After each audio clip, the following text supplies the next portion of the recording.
This is That Time I Got Reincarnated in the Same World as an Anime Podcaster, Part 2 of the Beginner's Guide to Anime and Manga. I'm your host, Isekai Sensei-Sama, aka Brad, and I'm joined by... Actually, my co-hosts aren't here because this is being recorded while I'm editing. We went way too long recording the Beginner's Guide to Anime and Manga, so we had to split it into 2 episodes. If you haven't listened to Part 1 yet, I'd encourage you to do so. But who am I to tell you how to live your life?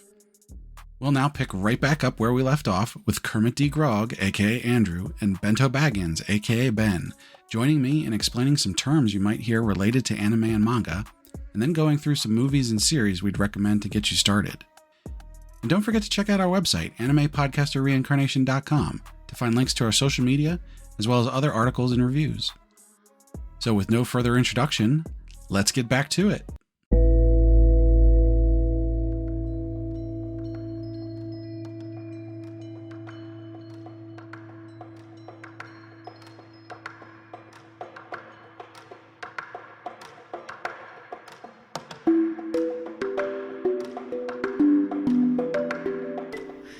So, now we're going to talk about some important terms that you may have heard, but have no idea what they mean. And we're going to start off this section by talking about the subgenres of anime and manga. We're going to say you've what? You got your traditional ones like comedy, horror, fantasy. Yes.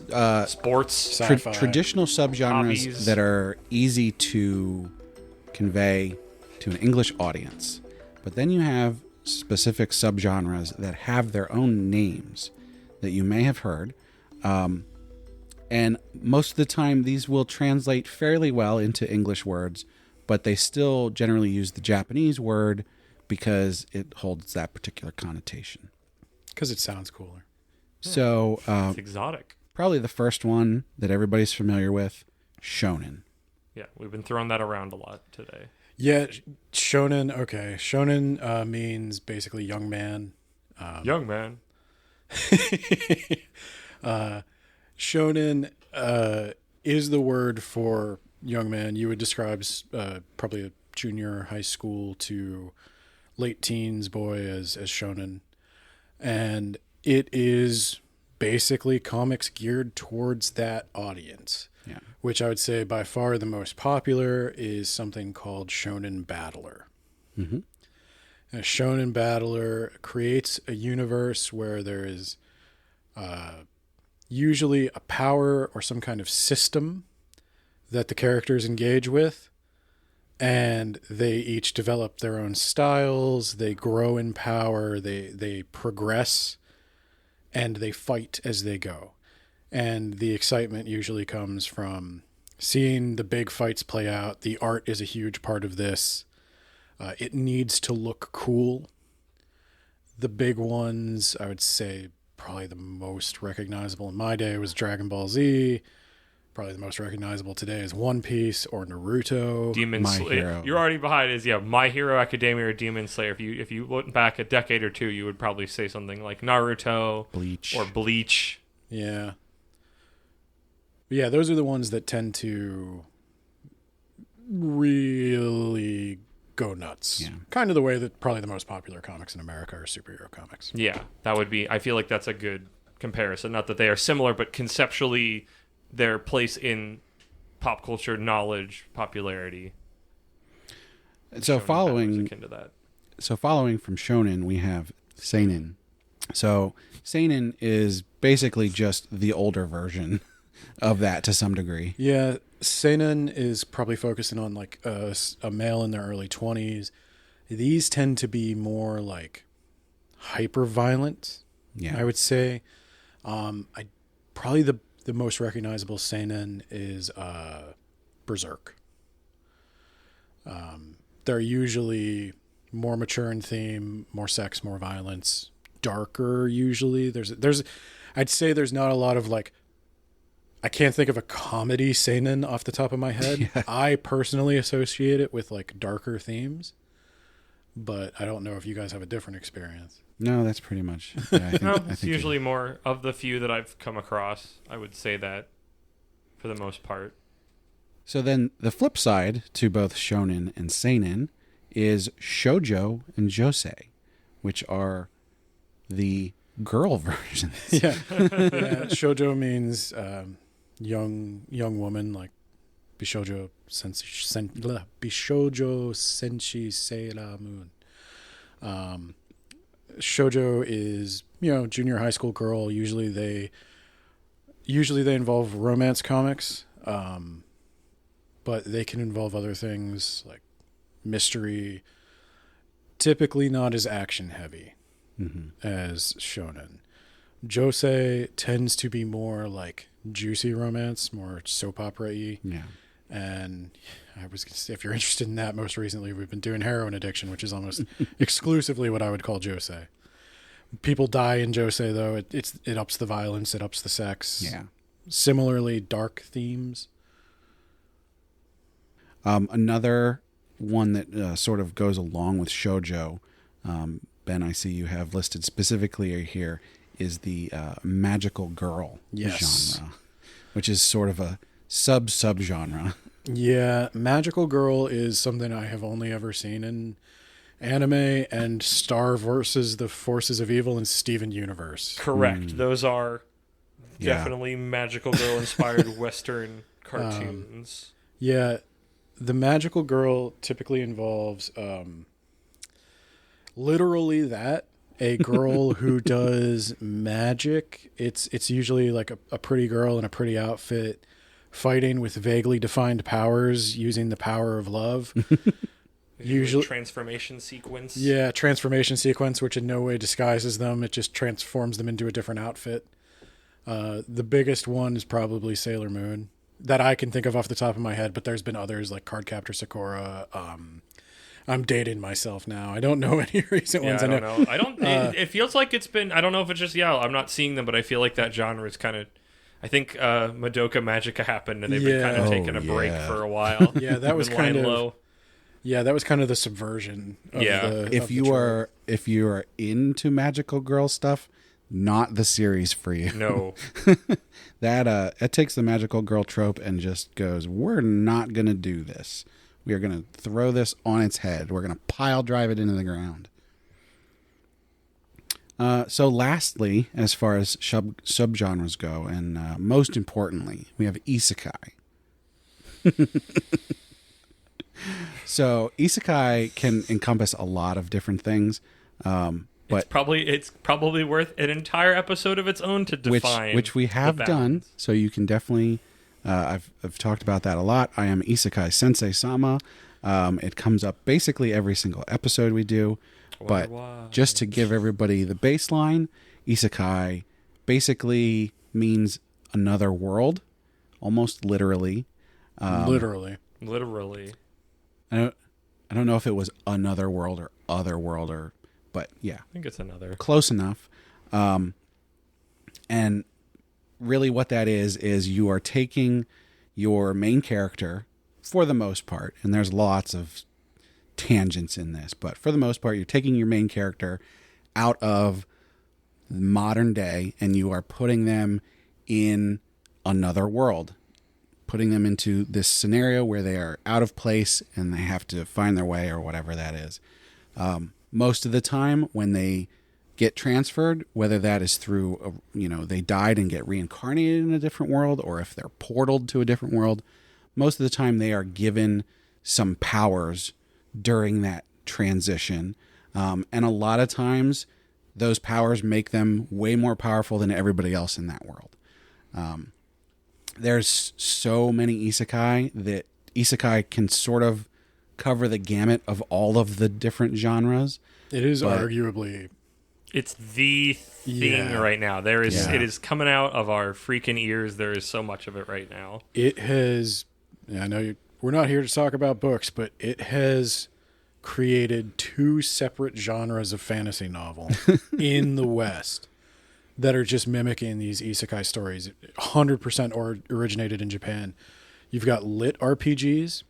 And this RPG's lit, bro. Fam. I wish. No, they are, and I shouldn't mock the genre. It's very popular. It's just not for me. But a lit RPG is literally an RPG. No, it is a literature RPG, meaning they keep the stats and everything. They describe the levels and the strength rating and all that junk. Ugh. And the progression fantasy is kind of like the Shonen Battler, but usually somebody winds up reincarnated as well. So, I mean, it's basically my favorite thing, but I will agree with Kermit that it is not for everyone. Nope. So we touched a little bit on what manga actually means, but there's some related words that we need to cover. So whereas manga basically relates directly to comics, there is the Korean and the Chinese version of those, which are words you might hear from time to time, especially if you listen to our heroin addiction episodes. Because in those episodes, we cover Korean web comics, and they're not exclusively web comics a lot, but the word for that is manhwa. Manhwa. Now, the Chinese word for those comics is very, very similar. It's spelled almost exactly the same way, but they use a U instead of a W. And I'd still say manhwa. I think it's pronounced the same way. Yeah. Oh, I was just like, I don't know how I would say that. Or it might be manhua instead of manhwa. I guess it's like the way that the UA can make that hua sound. Yeah. The only reason I put the 3 on the list is because of Barnes and Noble, literally. In Barnes and Noble, they have a manga section. And I have for a long time been asking the same question that a listener asked earlier is, what even is manga? Because a lot of these are not by Japanese people. They're by Korean people. Sometimes they're even by American people. And they just have the look, the vibe, the intangible je ne sais quoi of manga. But They're in a book shaped like the other books. you will in the see section. manhwa. And manhwa and it's Yeah, Chinese. in fact, Manhwa. one of the series that we covered on heroin addiction, I was at Barnes & Noble, and I saw that they had it there, which is weird because manhwa is very much laid out for like cell phones. Not all of it. I mean, like manhwa's been around for a long time. I bought King of Hell when I was 17. But this series that we covered was very much made and put out online first as a long strip for the cell phone. And I saw it in Barnes & Noble in a book form with panel layouts. So People want to sell books. I just wonder who redid the panel layout, because that's a big part of comicking. Did the artist do the panel layout, That's a or did good some question. producer just Who come in? knows? They tried to make a book out of Homestuck, which is an animated online thing. So I flipped through it, and it seemed like it wasn't done poorly. So whoever did it, I think they tried. Yeah. Related to all of those, word you might hear, tankobon. yes, I was going to say, do you want me to, I was interested to hear what your definition was. a tankobon. Usually, I would say it's of the books we described of manga that you'll see at the bookstore. Each individual book volume is a tankobon. I don't actually know what it means literally, but that is like I think in the way that like a Western comics have like you've got the single issue, and then if you have a collection of single issues, you have, I think it's called a trade. At least that's what I would call it. So a tankobon is roughly equivalent to a graphic novel trade paperback. Yeah. But a tankobon is a specific, like length, width kind of paperback in Japan. And I own a couple of Japanese ones, and you will notice there is a difference between the American version and the Japanese version. I did not know that. The Japanese version's a little smaller. It almost always comes with a jacket. They're actually like better made. But the tankobon is usually the collection. Basically what a tankobon is in manga terms is not an anthology. These things are almost always published either these days online in a web magazine or in an actual magazine in an anthology format, a couple chapters at a time alongside a bunch of other series. Yeah. The tankobon collects those, puts them in one place. They do have other words that I cannot remember off the top of my head for like omnibus type collections. But But I don't know what those are either. Yeah, And I will those say, are newer, at least to me. as we're going through these words, these are just the words that have come up enough that I think that people that we're speaking to specifically here, beginners, will probably have heard in some way, but might not know what they are. If you ever go deep into the weeds like me and you want to try and learn Japanese and you order some Japanese import comics, you will probably get a tankobon. So the next thing I wanted to go over here is sort of important in terms of character relationships, and that would be the honorifics, which is something that we don't really have in Western culture. We do. I mean, it's roughly equivalent to like Mr. and Miss, except in Japan, you use it all the time for everyone. Yeah, and it's much more in depth. Yeah. In Japanese, it's... So, first off, in manga, they didn't used to include the honorifics. They used to translate them out, which is probably the right call if you're translating. In most cases. Yeah. But it complicates things because it's such a part of Japanese culture that there are times where somebody pointedly does or does not use an honorific to convey either an insult or a special meaning, and there's really no way to translate that. Yeah. So the honorifics that you probably need to know are san, kun, chan, sama for anime, sensei. What else did I put on there? Senpai and kohai. Senpai and kohai. Okay. So san, kun, chan, sama are all suffixes. You put them after the name. So you could say ben-san, ben-kun, ben-chan. Now, san is typically used for adults, and it is or anyone you want to convey respect to. You could use it for your parents as well, who are adults, I hope. But san is gender neutral. You can use it for either. It can be Mr. or Miss. Kun, usually used with boys, usually young boys. You can use it for girls, but it conveys a kind of like masculinization, tomboyish, yeah, or like a girl that you're like buds with, you know. I think the kanji is literally the kanji for bud, like buddy. Friendo. Chan is used for girls or young boys. It's cuter. It's kind of feminine, kind of like diminutive. And sama is highly respectful, and it means lord, and it can be used... It's gender neutral. It could mean lord or lady. It can be used in anime a lot to convey, like, I guess what the kids would call a simp. What? If you...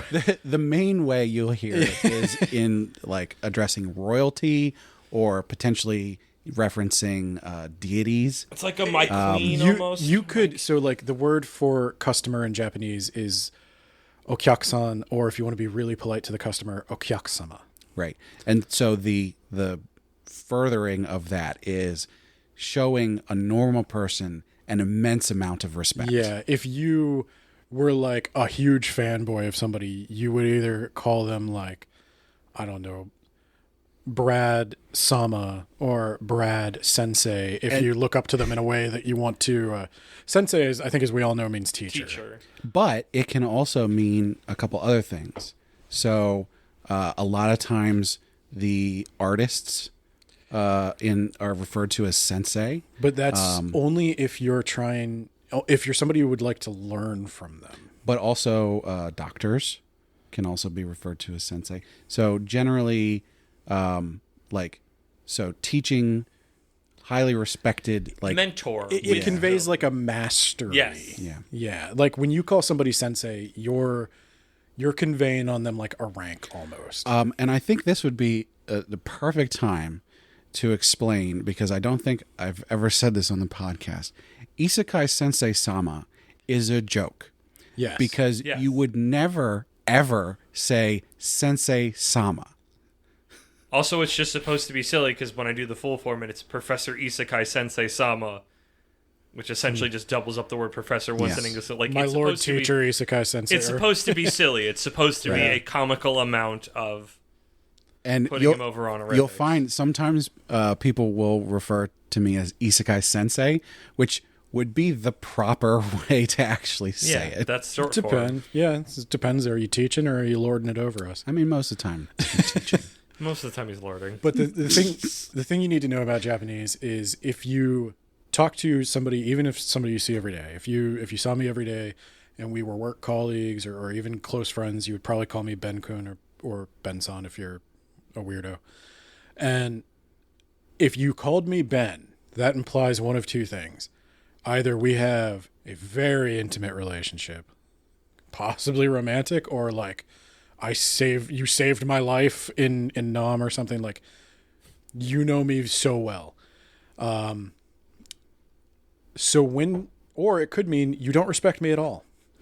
It could be a way of like conveying a great insult. And that's the way a lot of insults work in Japanese, is they're just not polite or they're sarcastically polite. Kisama is not on this list. Kisama. But that's a good example. Kisama, koitsu, those are all ones that are taken to mean like asshole or bastard or something. And it's literally translated as just like this one or this person. Pronouns are also considered rude in Japanese. So you don't refer to somebody, if you know their name, you use it, and you use it with an honorific. So this is the etiquette that means a lot. They didn't use to translate these, like I said. It puts a burden on the reader to learn some of this stuff. Yeah. They used to put glossaries at the back of manga, but they don't do that anymore. By and large, you don't, for official translations, you don't generally see them unless it's a very Japanese specific thing. But if you're a beginner, you shouldn't be reading those until you kind of seep into the pool more. Yeah. But you probably will encounter. But you will encounter them at some point. Some of these you will encounter in our recommendations. So I mean, yeah, something that probably the beginners are not really going to see, but it'll come up. And as far as what we talk about a lot on this podcast, it does come up. So important words there. These next ones, I'm going to lump these together because they sort of go together. Moe, chibi, kawaii. What's the difference between moe and kawaii? Because I thought both of those were like cute, but they mean it in different ways. I mean, they're all kind of cute. Moe is slang. Moe, I think the actual definition is a bud, like a flower bud. Oh, interesting. Okay. And it's so like the bloom of youth, that cuteness, that freshness. It's kind of creepy to me. To be Yeah, Japan has a weird obsession with young people in a way that sometimes we are not fans of. As a country that is running out of young people. Yeah. So I think, to me, most often this refers to young women. Like I would, when I think of something being moe, I think I'm going to see a certain kind of cute girl be chased after. Not I use necessarily. the term. There's the more increasing genre of cute girls doing things that if they have very generic designs, I will call moe blobs. I've heard used and I use. Yeah. Whereas kawaii is more sort of a general term for also cute. Kawaii feels like old now because I feel like I haven't run into kawaii non-ironically in a while. Kawaii literally means cute. Yeah. And it can apply to babies, pets, toys, clothing, you know. I think I've heard it most recently unironically with Baby Metal and some of those other ones as kawaii metal. Yeah. And those are just cute metal. It's like a pop, bubblegum pop with heavy metal music underneath it was kawaii metal. Yeah. So they do say kawaii a lot in stuff, but they usually translate that as cute. Yeah. Kawaii doesn't usually stay untranslated. Well, and a lot of these words, if you are, checking out the official translation, they will have been translated. But sometimes they don't, depending on what you're doing. Like they're like a lot more. If you're looking at older stuff, almost assuredly it's translated. But some newer stuff are keeping some like words that we've just sort of osmosised, right? But on a more specifically manga and anime front, not just a general like language thing. It's like English in general has osmosis karaoke. Yeah. But anime scene has osmosis things like moe and kawaii. I think Moe. most often I see the honorifics in manga. I don't see them so much in subtitles or hear them in dubs. Yeah. Correct. Unless it's like a really specific situation where they're Yeah. wanting to convey something. Now, speaking of translating things, there's a couple words here, sort of a genre of words that are sort of difficult to translate because the thing that they mean is like a whole sentence. Oh, is this your dere? These are the dares. Dere. Ben didn't even know what the deres were. No, I didn't. I consider them very nerdy. This is very niche. But it's somewhat niche, but it's especially the one word. It's something that comes up a lot. It may so I answer just some wanted of to your- touch on them quickly. It may Okay. answer some of your Yeah. trope questions. These are all kinds of relationships. Yeah, So- this is getting more inside baseball. Dere Just throw itself, they use as the suffix for these words, and dere is a Japanese word meaning kind, lovable, or in love. So the sort of root of all of this is sort of a romantic relationship kind of thing. One person's love for another. Yeah, it's like you're pursuing a particular type of person, from what I gather. And So the primary one that you might hear is tsundere, and that is a person who is trying to act aloof Or or tough. distant, and not show that they are in love with someone. But they are. But they are, and a lot of times that's played for comedy. Yeah. Rocky exterior, gooey center. My favorite. Another one, probably the second most popular one that I was surprised Ben had never heard, is yandere. so I've heard of it, but only in the context of the true crime story, the Yandere killer, who stabbed her boyfriend on the stairs of a hotel. And I mean, that sort of encapsulates the whole thing, which is an unstable and obsessive person. Yeah. So something like, I'm the only one who can have you. If I can't have you, then no one can. So It's a very yandere. This is a good time to mention that dating games are very popular in Japan. Yes. that is definitely inside baseball. So the last one I want to touch on, and there's like 12 of these, but this is the last one that I'm going to cover because it's the only other one that I've sort of heard out and about. And that's kudere. I don't think I've heard that one before. That would be a calm, cool, and collected person.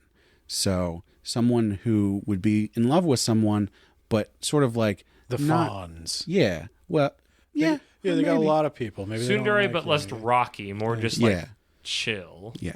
Okay. And that person might be, totally open about their love, but not making a big deal out of it. So, yeah, just wanted to touch on those real quick because it's probably words that people may have heard, but those are sort of out there. We're so, digging a little deeper in for those ones. I went a long time without ever paying attention to any of them. Yeah. So a couple more I wanted to touch on. These are more sort of maybe insults. So to start off, otaku is probably a word that a lot of Otaku is people an have heard. insult. And that is sort of a translation to nerd. Obsessive. But it's a person who's obsessive about anime or manga or both or video games or whatever it is. They make their life about that. So yeah, you can kind of connect it to whatever the topic is. Oh, they're an otaku for this. I know there are people in Japan who are like military or gun otaku, I've heard described, where this is the thing that they are obsessed with. So an otaku in just a general sense used here is usually somebody who's Yeah, it's. big into anime and manga. I would say obsessed with it. I don't know if you put this on the list, and I don't know how offensive this word is these days, but like I'd say in America, otaku is kind of synonymous with weeb. Yeah. If Weeb isn't on the list, I need to talk about it. Weeaboo came up, and I decided not to put that on there because I it's think sort of we need to talk about it because we use it in the intro It's as best as we can. it's All a right. derogatory term for people who like anime. It's I need a way to do it without referencing racial things, but it is basically a built derogatory word. Okay, weeaboo is the built derogatory term. I don't know where it came from besides that weird webcomic where somebody goes, somebody's a weeaboo, and then they go to paddle him or something. Well, it came was it from something else? It's a 4chan thing. So we don't really need to get into the history. We don't need to get into that too much. Just it showed up fairly recently in the grand scheme of things. I would say probably like less than a decade ago. Yeah. And it is sort of it's both derogatory, but it's one of those like own derogatory terms where like we sort of self-describe as the short form of weeb. So there's like, usually, at least I take that as the sort of like, we have a little shame in this, but also this is who we are. And I like it better than otaku because it's just sort of like, we are weebs, we are trash, this is what we're into, we've accepted that, but also, please don't look at us too hard. I wouldn't call myself an otaku because neither would my love for anime and manga doesn't take over my life. How many hundreds of these do you read? It doesn't take over my life. But we call ourselves, in the same way that I call myself Isekai Sensei-Sama as a joke, we call what we do here the Weeb Cabal as a joke because it derives from weeaboo. But I would call I've described myself as a weeb or people that I know as weebs, and it's like it's not. I'm not trying to be mean, but it's like I guess it's a little tongue in cheek of like. You're gonna hear it as you dive deeper into anime. I think it will come up as a descriptor. I don't think I hear otaku as much anymore, but I definitely hear weeb thrown around a lot as the short form of weeaboo. If you wanted to be mean to someone, weeaboo does sound very derogatory when you say it completely. And I don't even know if we don't have time to get into history, but I don't think it's got any racial lines at the very least. If you wanted to be mean to someone, you might call them baka. You would. Ay. Baka means, hi everybody, welcome to one of the first words you learn when you're a teenager and you start watching anime. Baka means stupid or idiot. You'll hear them say it very clearly, so you pick up on it because you're a teenager. It is one of the most easily gleaned from subtitles Japanese word. Baka. And it is one of the few direct insults in Japanese, specifically calling somebody a name. And I have seen in a lot of translation, like, tone matters in, like, how they translate it into English. Like, you might call somebody baka, like, slap them on the shoulder, be like, baka. Like, they drop something. Dummy. And you'll be like, dummy. And then you might have, like, Chainsaw Man going, baka. And it's dumbass. Yeah. It all comes down to tone. Yeah, it's... Again, Japanese, it's all about the amount of respect you're showing or not showing to the person. Well, to finish off the insults, this one is a little bit more out there, but it's something that's come up before, so I just wanted to touch on it real quick, and that's chunibyo. This was news to me. What is that? I don't know this. So this is something that you probably won't hear unless you get into sort of like school slice of life stuff, which is generally where you find this because it translates almost completely to second year syndrome, or sometimes they translate it to 8th grader syndrome. Basically what it means is... So chugakse means middle schooler, so that's probably the chu. Yeah. It describes a preteen or early teenager who has sort of like grandiose delusions. There's somebody who probably wants to stand out, or who's convinced themselves they have like hidden knowledge or powers. They've or got something. protagonist syndrome as a teenager. Yeah, basically. It's a sort of an imaginative thing that I've never really heard of it. Sad man destined for jail. Only middle schoolers sort of really get into that and hopefully grow out of it quickly. It's only cute when you're a middle schooler. I don't even know if it's cute. Yeah. It's only vaguely acceptable. It's only vaguely cute. Yeah. When you're a teenager and you don't know any better.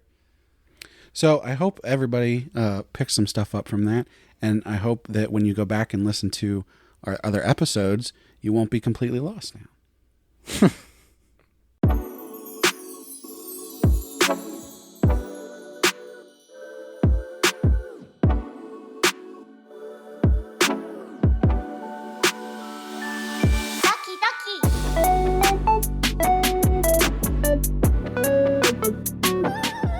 So we got 2 questions that are sort of related specifically to recommendations.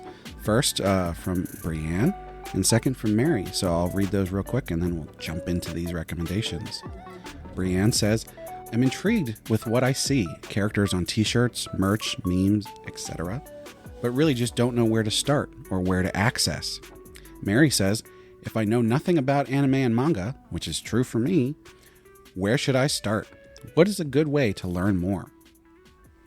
So the first one I wanted to talk about is not a manga at all, but I think is a good way to sort of bridge the gap between Western comics and manga. And that's a series called Bone. So this is a series that came out many years ago that I got really interested in as a child. And the reason I wanted to recommend it is because it very much looks like a manga, even though it's a Western comic. It reads this left to right like a Western comic. It's made in, it was written in English and everything, but the stylizing they do in there is very manga-like. And it's just a fun story. And I think it's a really, it's a light way to sort of read something that is manga-like before maybe you would dive into something a little bit more, Japanese-centric or something like that. My recommendations were basically all movies. And my logic for that is, if you're not a comic book or cartoon fan, I think series sometimes take a while to get going, to get to the point. That is a very good point. I think a movie might be the best intro to show you the potential of the format to be taken seriously. Now, I realize as I'm looking at my recommendations, I don't have anything funny. I've got one. Okay. I was thinking about it earlier. Okay, I don't have anything funny or lighthearted. So okay, I've got that exactly. So I'm going to say sci-fi, perhaps bordering on body horror, Akira. Mm-hmm. It's a classic. It has a bike scene. I guarantee a motorcycle scene you have seen at least somewhere before. It is legendary. A lot of filmmakers take inspiration from Akira. It is a classic, and I think the first anime I ever owned. It's also very strange, so taking it in will begin to let you know how up you are for anime bullshit. Because it's strange in a very provocative way, and you will either be like, wow, this is fascinating, I'm confused, or I'm wowed by this, or you might go, what the heck is going on? This is dumb. So I actually it's would only say, a movie, so it's a good opener. Unless you are already into like Western sci-fi stuff, probably not a good place to start. Well, yeah, that's the thing. This is sci-fi bordering on horror, rated R, nudity, violence, drugs. Yeah. If strange things that can sometimes make you feel uncomfortable is not up your alley, not a good place to start. But I would say somebody who saw Akira recently for the first time, even however many decades later, it is still a provocative, fascinating film to take in. As a both movie, as a anime and a film. To sort of say like this is sort of the elevation of anime, like where it can go. It's a really good series for that. Yeah. It would probably be Oscar worthy. Yeah. I mean, there's a reason, like Ben said, all the American filmmakers keep threatening us that they're going to make an Akira movie. So the next one I'm going to say is Perfect Blue. This is a Satoshi Kon, that director I was talking about. It's about an idol, which is a Japanese concept, kind of like a pop star, who struggles with her stage identity. They have to be very fake all the time, very happy, very pure. And then the contrast between her being an actual human being. And a stalker and a bunch of stuff. It's a psychological thriller where she eventually like loses her mind trying to maintain these dissonant personalities. And I'd say this is like in the vein of like a Memento or some kind of movie like that where you don't always know what's real and what's not. It's supposed to be disturbing. It's supposed to make you think. And again, I would say, your content warnings for sex violence. This is a rated R movie for adults. Skipping ahead a little bit to the more, again, sci-fi cyberpunk. I'm going to recommend Ghost in the Shell, the 1995 film. If you're looking for it, Google that specifically, because there's a lot of Ghost in the Shell. But this is along the lines of like Blade Runner, Neuromancer, all of the great like cyberpunk stuff. Ghost in the Shell is right up there. I'd actually say it's like a mandatory movie if you're into cyberpunk. And if you like the movie, you will love the show. I think, Standalone Complex is the one. Yeah, Standalone Complex is great. I haven't seen all of the other Standalone ones. Complex does something really good that a lot of other anime doesn't, which Kermit touched on a little bit, which is the sort of each episode is its own thing. Yeah, it's like a crime drama. Yeah, there is connection between them, and especially later in the because I think it's only one season. Yeah. Although I think there's started a sequel. But a lot of the beginning episodes sort of stand on their own. They stand alone.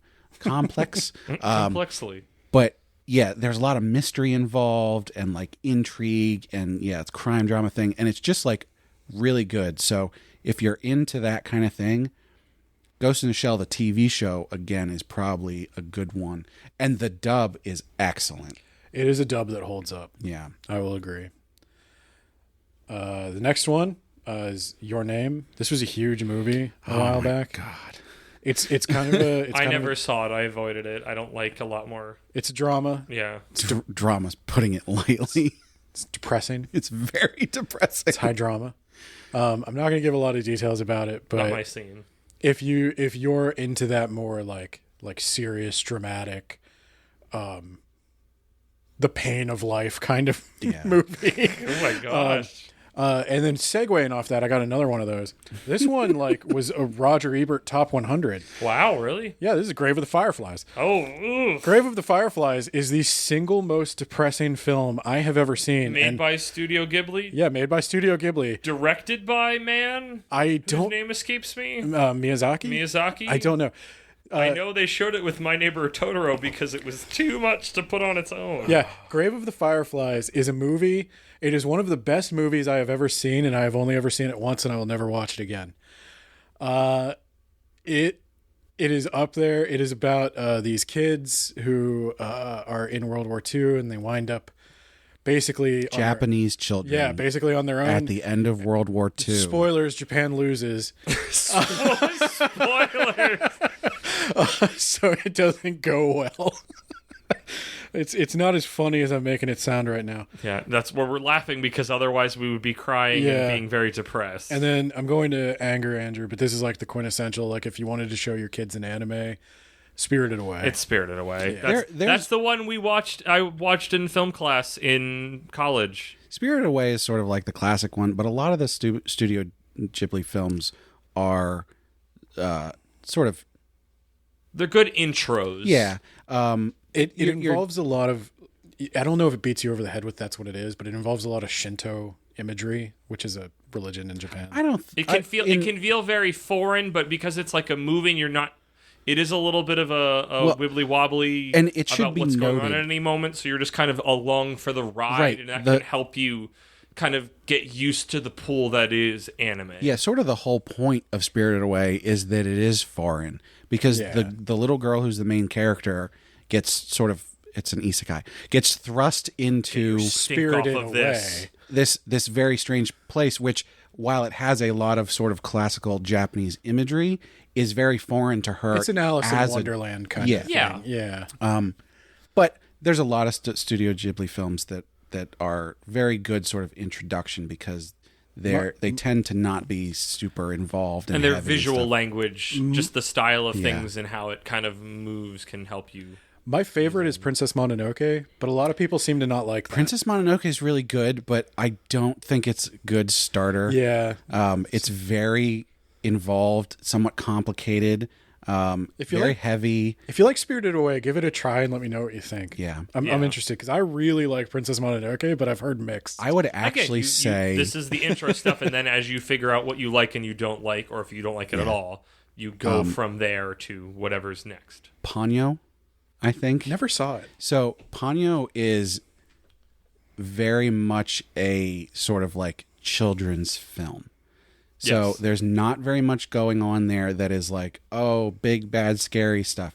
But it's a lot of fun. It's very beautiful. And if you watch the dub, it's got lots of famous celebrities as the voices. I feel like a lot of the Liam Ghibli Neeson films. Yeah, Tina Fey is also in it, which is very strange. Right. All the Ghibli ones get celebrities. I don't like them. Most of them, yeah. Yeah. So you sort of can't go wrong just going checking out Studio Ghibli stuff. It's probably a really good introduction. Yeah. I'd say it's. I feel like we're all in agreement that a movie is the best way to get introduced because it's probably not asking you for more. Like, you have to watch this many episodes, or read these chapters. It's here is a unit of a thing. Have at it. I think the movies introduce you to the potential for cartoons to tell emotionally complex, mature stories. Yeah. Which is not always what's shown in. Yeah. Like, that's the thing. It's like, how do you capture that? Because it's like, it's all anime, but there's that certain extra thing that a lot of shonen stuff that's popular is its own thing that the movies don't really capture what makes it, those series, like, different or special than, like, Western stuff. But I do think if you have some comic book reading under your belt, or like you're a fan of animation already, you can jump straight to the series. Yeah. Yeah, you can dive in a little bit more because you understand that. In that regard, I think the thing I want to recommend at the very top of the list, and you can pick the anime or the manga of this, but as far as like cream of the crop, best of the best, you're gonna read this and you're gonna forget that it's a manga, or you're gonna watch it and you're gonna forget that it's an anime. Spy Family. I forgot we were going to talk about that. Yes, Spy Family 100%. We're not going to go super deep into it because we did recommend it in a previous episode. We went into a lot of detail on that one. We've talked about it a couple times after that. But Spy Family, and that is spelled Spy X Family. They like putting X's and things. The X is silent for whatever there. reason. The X is a punctuation mark. It's cross. It's usually a dot. It goes in between two unrelated or two words that Japanese doesn't have spaces. So sometimes they put a dot between two words in a title. And in this case, it's stylized as an X. Yeah. It's not actually the letter X. Oh, okay. But Spy Family is it's set in a parallel Cold War East and West Berlin, Germany kind of thing. They call it Berlin. And it's partly a spy thriller, partly a wholesome family slice of life thing, and it's sort of it's primarily a comedy. Yeah. But it does so many different things, and it does them all really well. And it does it in the way that is what makes, I feel like, manga and anime special, of that way that they sequentially tell the story of, like, now we're following this character, but it builds on that thing that we did a couple of chapters or episodes ago, and it just, the way that the story moves forward, while very, I feel like, approachable to people who've never really read a manga or watched an anime, it also kind of gives you a lot of that, again, that thing I talk about that makes it special when you're following these series and the way that they tell their stories and build on each other and move forward. And I think to an extent, even the publisher knows that this is like a gateway series, because this is one where they do translate the honorifics. Mm-hmm. I've paid attention to that because she always calls the daughter Anya-san, which is a weird thing to call your own daughter. So in the English, they translate it to Miss Anya. But it's super cute. It's super fun. It's funny. There's dramatic moments, but it's not too heavy. At moments, that's really well done. It's consistently, I mean, at least for reading it. I mean, I've read and watched, and I love both of them, but like pretty much every chapter, if it's not one of the serious ones, I will have a big belly laugh at something, which is not something that always happens when I'm reading manga. Content warning, there is some blood sometimes. There's a couple pages where there's a lot of blood, but that's not the primary point. Yeah, by and large, this is generally for the most part, in all ages. Yeah. It's like a Bugs Bunny level of violence most of the time. Yeah. So, yeah, that's definitely like top of the list. If you want to get into anime or manga sort of deeper than just like, oh, I'll check out a movie, that would be the series to start with. Also, you will be in the zeitgeist because it's very recent and it's very popular, so you will be able to talk to people who watch anime. Yeah.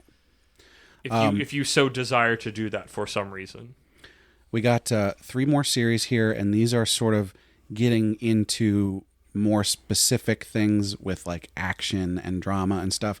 So these are a little heavier, but still pretty good gateways because for the most part, they don't rely on sort of like Japanese cultural knowledge. And I say that, but the first one I'm going to talk about is set in Japan, which is Chainsaw Man. The thing is it's a weird alternate Japan where It's a weird alternate universe. Where Earth. Demons, they call them devils, are prevalent. And so a lot of the traditional Japanese culture things sort of go right out the window. Yeah, Chainsaw Man is just a really solid horror comedy. Yeah. It's got a lot of blood and guts. Not so much on the sex, which is fine. Yeah. Totally fine. There's a little bit of sex jokes, but I'd say it's definitely not for kids. No. Not Chainsaw Man is not for children. No, Spy Family you could read with your, 7, 8-year-old. Yeah. Chainsaw Man, I would say teenage 16. and up. Yeah. Chainsaw Man is probably like another rated R. Yeah. But it is a really good time. And if you go for the anime, it is so well done. It's one of the. I'm a reader. I almost always recommend the manga. I'd recommend the anime of this and Spy Family.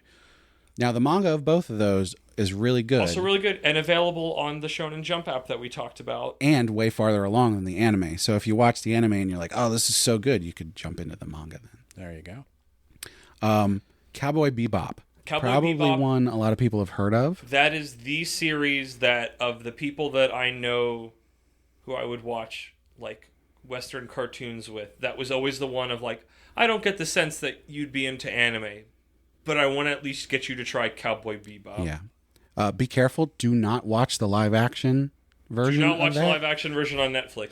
Do watch the dub of it. Yes. Cowboy Bebop is another one where the dub is so good that it's almost better than the sub. I'll put it this way.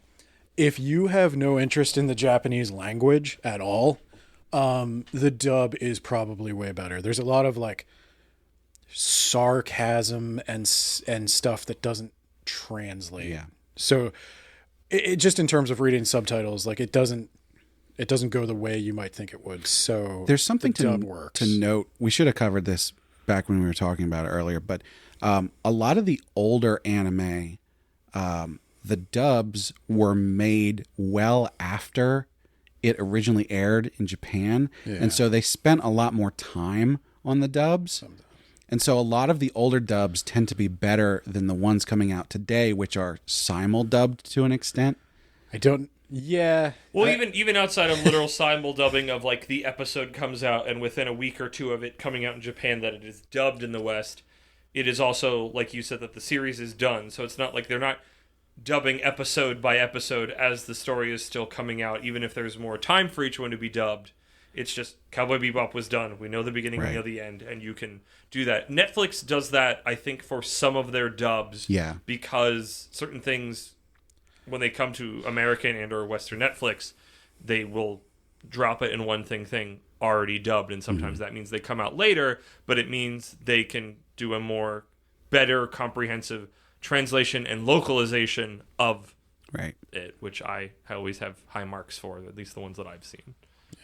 I agree and disagree. I've seen like there were a lot of companies back then that are now out of business. Oh yeah, some of them are not good. Didn't do older a dub does not assure it, because also you get a lot of, again, you get more of that like Japanese culture erasure bits where things get changed, and it's like, his name's not, I can't think of a name to make this. It's Bob. His name's Bob. She's now. not Kasumi. She's Misty. He's not Satoshi. He's Ash. Yeah, actually, that's the perfect one. But also because we've grown up with it, that's just what their names are now. So it's complicated. But Cowboy Bebop is a sort of space adventure kind of thing. Follows bounty hunters. It's like a noir. It's a cross between like a noir, a western, and a cyberpunk. Yeah, a space cowboy. And it's one season, so it's pretty quick to get through and done. What, 13 episodes? 26. 26? Yeah. I always forget how many And a episodes Cowboy Bebop has. There is 26 and a movie that, unlike most anime movies, is very worth watching. Yeah. But Cowboy Bebop is one of those ones where if you watch it, you will have something to talk about with someone else who likes anime. Yeah. Oh yeah, you should probably Cowboy avoid Bebop. those people. But anyway, Cowboy Bebop is decades old at this point, but it is still like it holds up. it so holds well. up, and it's a thing people still talk about and are aware of to this day. Hence them making that awful live action Netflix one. you will like it for the soundtrack alone. Yes, the intro alone is one of the most iconic, auditorily iconic ever made. Easy. Juxtaposed to something that's coming out right now, which we're recommending, which is Demon Slayer. Demon Slayer is interesting because it's set in pre-World War I Japan, Taisho era Japan, if you've ever heard that word. And It's like if we said Obama era America. That's not that time period, just to be clear. This was not made in this was made. Was this written at all when Obama was president? This is not important. No, it's way after that. Okay. But Demon Slayer follows Demon Slayers. Who would have guessed?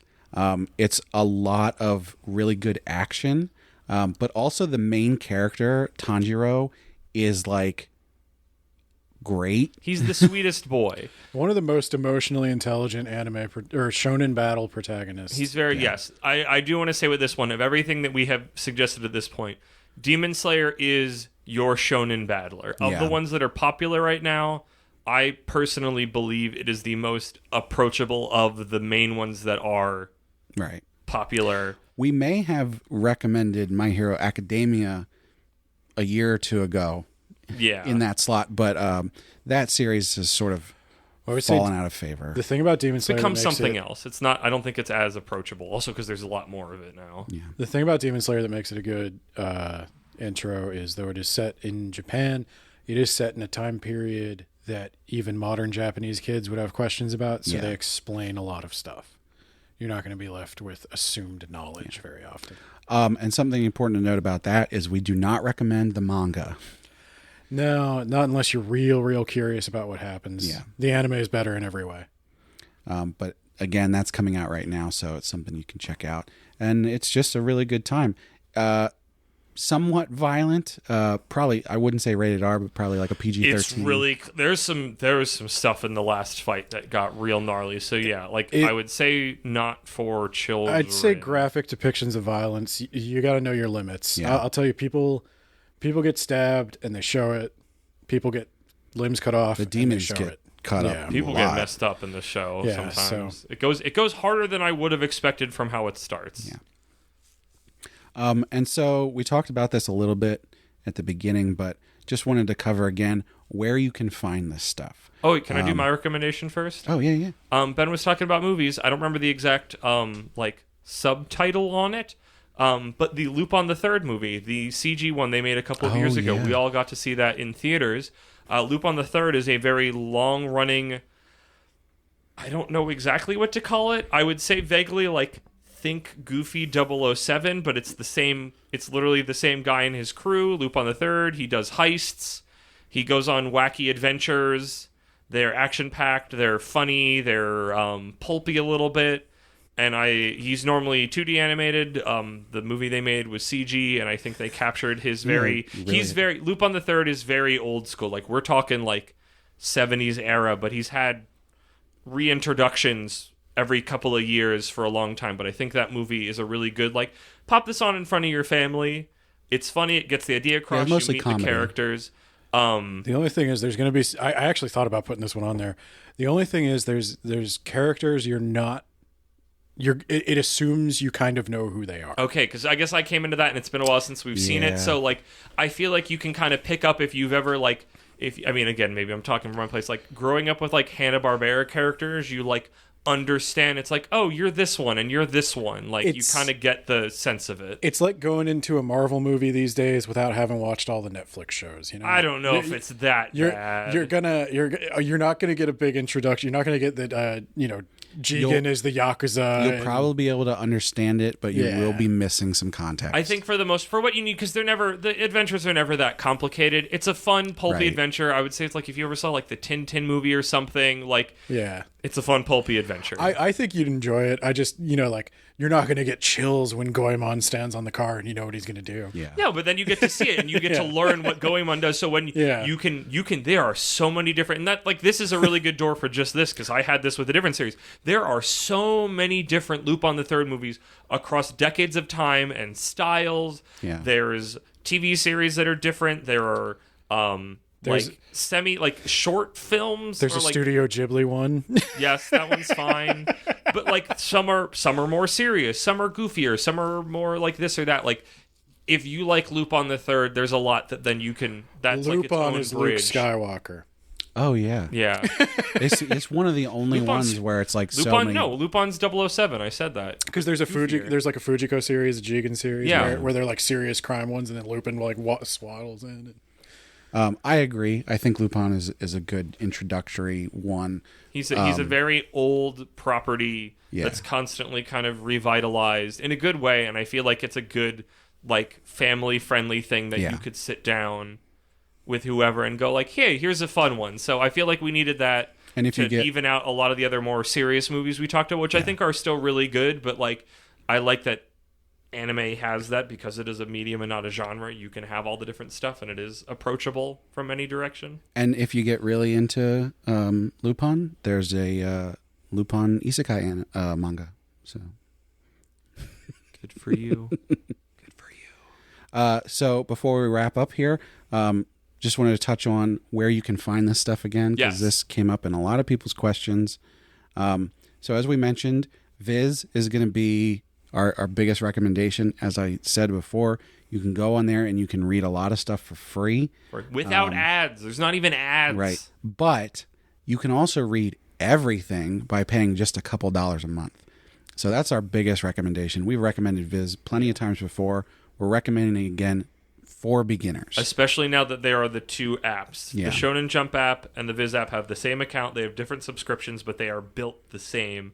Shonen Jump's got a lot more shonen action-y stuff. That's the kind of weekly magazine one. Yeah. The Viz app is new. I believe it is only available in America, not even Canada at this point. I could be wrong. Like literally within the past less than a month that has been out. Yeah. But it has so many series that I've never come across. The art styles all look different. Like having both of those is an incredible sampler plate. Like I said, you don't have to pay for either of them. The apps work great. They remember where you leave off and what you've read.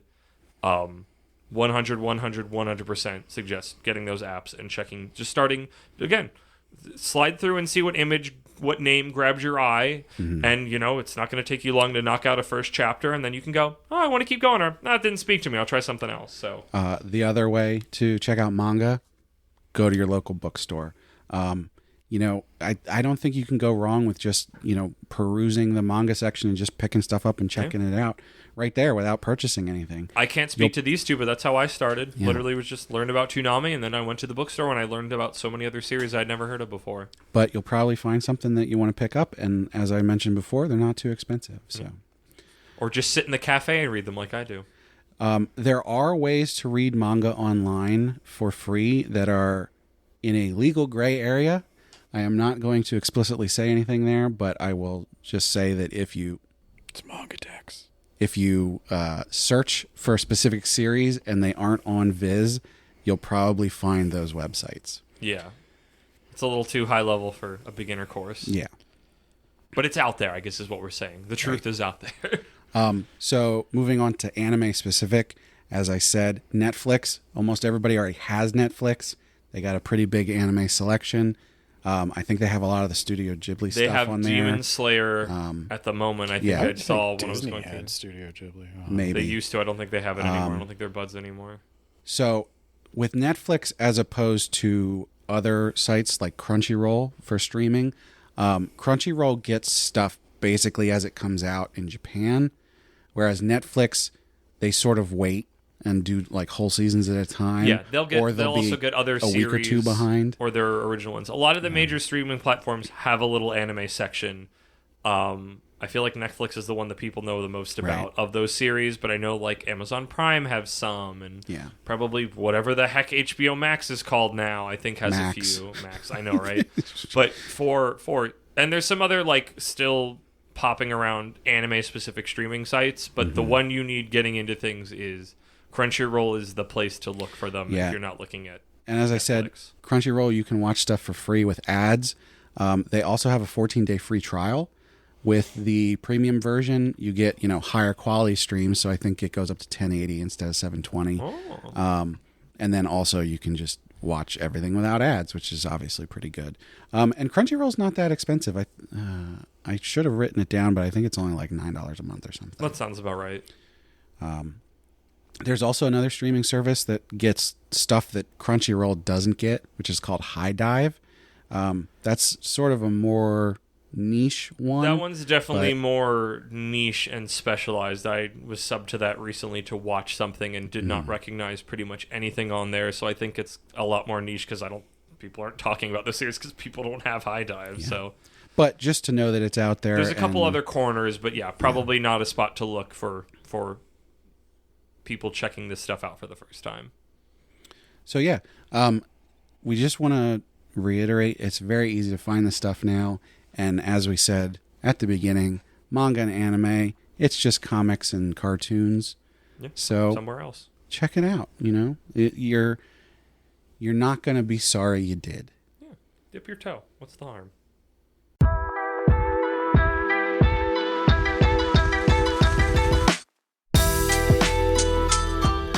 Well, thanks for listening to That Time I Got Reincarnated in the same world as an anime podcaster.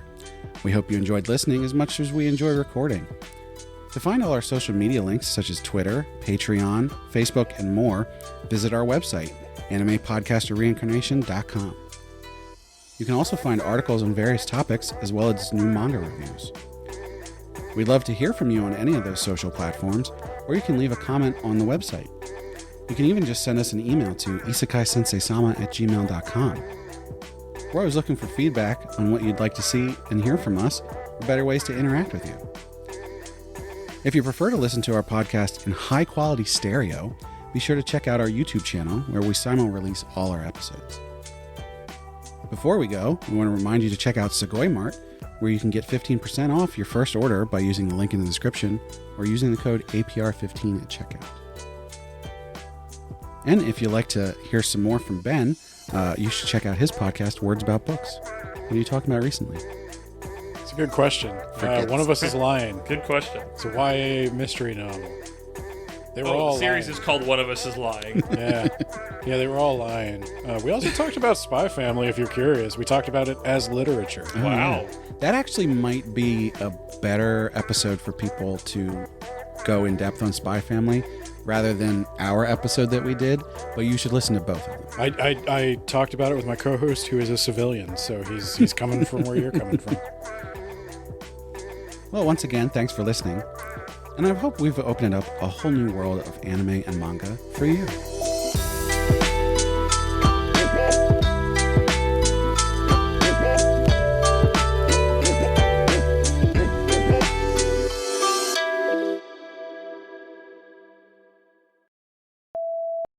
We're not going to define Nakama as a joke for us and no one else. It means comrade or ally. And apparently there is a meme that made it a legend. So what was the meme to us, that one video? I thought you were just going to verbatim say that text that appears on screen in that video. I could have, but I decided not to. Yeah, you were smart not to. I skipped it because you guys were like, You're right. You're correct, but it was funny to me because we talk about, again, I think about that short on a monthly basis. I would say Nakama can translate most of the time when it's used in manga and anime as almost family. Brother or comrade. I still like that. Would be incorrect. This can go at the end of the podcast. I don't think it's good. They say Nakama like 6 times an episode in Demon Slayer. Are mine, Nakama. And he is not talking to Nezuko. All according to Keikaku. I think it's got a stronger connotation than comrade. It doesn't. It's not like, it's like brother. That's why in the Pro ZD video there's a giant thing that comes on screen with the asterisk that it's like because they describe it in the frame of crew, which I know it's a joke, but yeah, it's like that. It's like brother in arms, brother in arms. I could see ally, Hulk Hogan, brother. They refer to the other Demon Slayers as Nakama. Yeah, brotherhood. If every soldier in your unit is your Nakama, Full Metal Alchemist Nakama. I'm fucking pushing that for SummerSlam. But like your actual brothers are Kyodai, or. You know, I'm so proud of myself for Full Metal Alchemist. Your sisters are Shumai. Not shumai, shimai. Well, I don't care about technical definitions. Let's just watch it or read it. Ore. Don't give a fuck. Ore. Watashi wa fuck you. I am fuck you. Masaka Bakana. A whole new world. An isekai.